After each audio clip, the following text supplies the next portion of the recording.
Okay, this session, we are going to look at the securities overview in the CRM system. Now, this is going to be a very brief session, uh, and it's not going to be the security in CRM is not going to be covered in detail in these videos. Now, what we are going to cover in this session is that we're going to see what are the different components involved from a security standpoint, and within those components, what we have is what we call as uh, a business role in CRM. We'll see how it's created. We will see what are the CRM backend component to complement the business role, the CRM business role, and we will see how and what a ECC backend uh, role is to complement the CRM access. And then finally, we will see how these accesses, the CRM business roles and the CRM backend role and the ECC backend role are assigned to the users in the CRM system.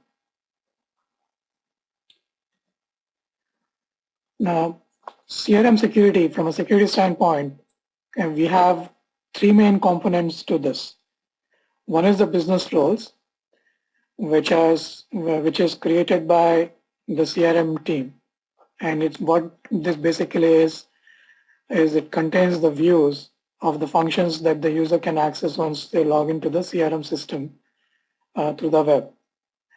Now, these views, you can compare them to what you have in portals, the iViews and worksets in portals. So in portals, for example, when you log in, the access that you get is through iViews. Now, when you click on the iView, whatever iView is, whether it is defined for a transaction code or a report, when you click on those iViews, it accesses the backend systems for authorizations. Similarly, these views of the functions in CRM, when you access those functions on the website, it will look for the access on the backend and see whether you have the proper authorizations or not. Now, in order for these business roles to function properly, you have to create, using the business roles that the CRM team member creates, you have to create a corresponding PFCG role in the CRM backend. And there is a process to do that. We'll see what the process is.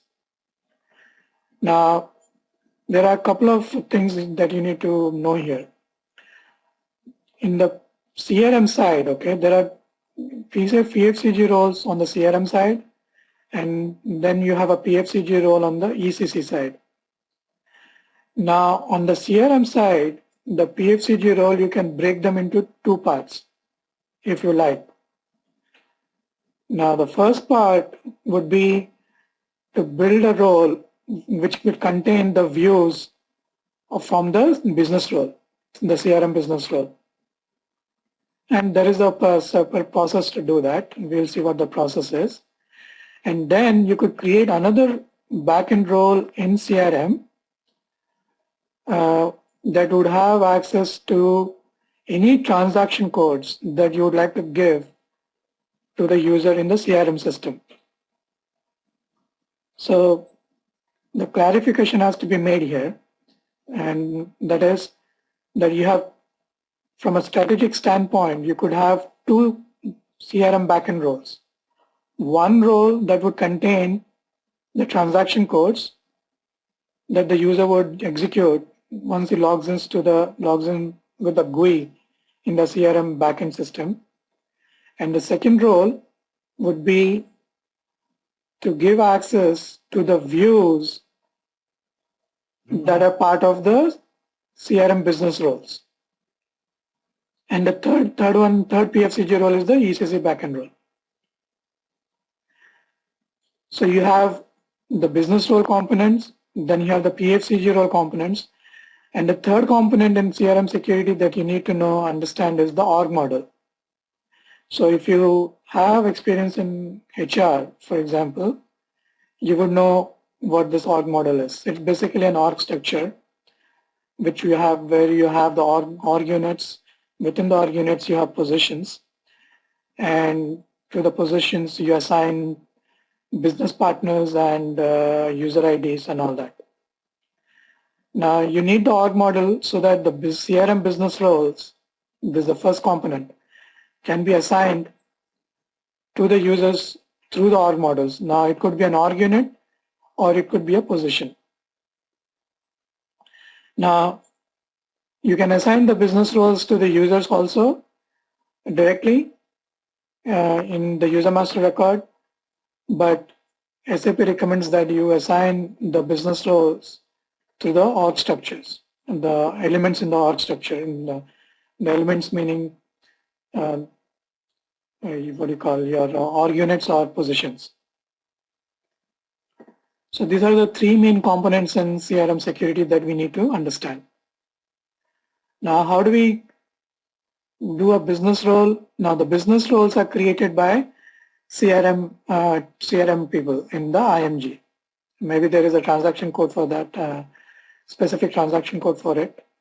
We'll see. I don't know specifically what it is, but you can do this from the IMG also.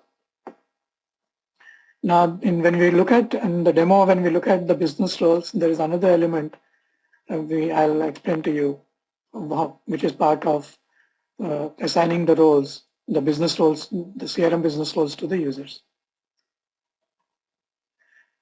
Now, like I said, the CRM business role contains the views of CRM functions that users will access or see when they log in through IC web UI.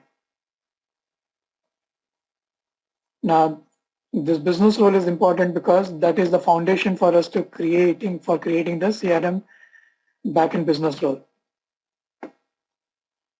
And we will take an example of this business role and see how it has been defined, or what are the different attributes of a business role. So to remember that,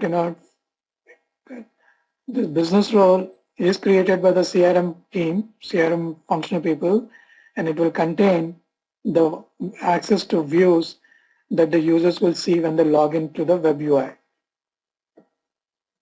Okay, we have nothing to do with this. This creation of this or maintaining of this business role is purely a CRM functional task.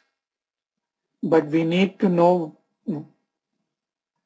the names of these business roles because from a security science standpoint, we end up creating the CRM backend role. Now, the way we create the CRM backend role, the CRM backend role for business role, is by executing this program, CRMD UI role prepare, using the transaction SA38. So there is a small procedure to do it. We'll see what the procedure is. So when you execute this program, you have to specify what CRM business role you want to create the role for. So for example, if you want to create a CRM backend role for this business role, Z Sales Pro, when you execute this program, you will have to specify that business role name. And when you execute it, it will generate a text file for you, so that you can upload that text file using the transaction code PFCG to create your CRM business role, backend business role. So for example, we'll create one role. We'll use this business role, run this program, and then create a PFCG role in the demo. So this is one example that was created. This role was created for the Z Sales Pro. So this is the second component. So this part is what security people do, executing this program and creating the role in the PFCG. Now this PFCG role would contain the views that are coming from the business role. Now The third component, the second PFCG role in the back end of the CRM system would be your role that would contain any transaction codes that the user might need uh, to do his job. So from a strategic standpoint, you could have a separate PFCG role for transaction code and another role to give access to the views that are coming from the business role. And the way you maintain, and once you enter the transaction codes, or for that matter, when you create this role, the CRM backend business role, the way you maintain is the same way as you do in ECC. In both cases, the system will bring in some authorization objects, and you have to go to authorization tab and then maintain those authorization objects. So from a strategic standpoint, you could have two CRM backend roles, one with transaction codes and other with the views of the functions. Or you could have both of them in one single role, and it's up to you. But strategically, I would think it would make more sense to separate them out, to have two separate roles. Now the fourth piece or the third piece, whichever way you want to take it, is the access to the ECC backend role. Now ECC backend role would contain the transaction codes that the user would need, ECC transaction codes that the user would need to perform his job. So again, the list of transaction codes would be given to you by the business, and you would go and build them the way you build the normal ECC roles. So you enter the transaction codes, authorization objects will be pulled in, and you maintain those authorization objects.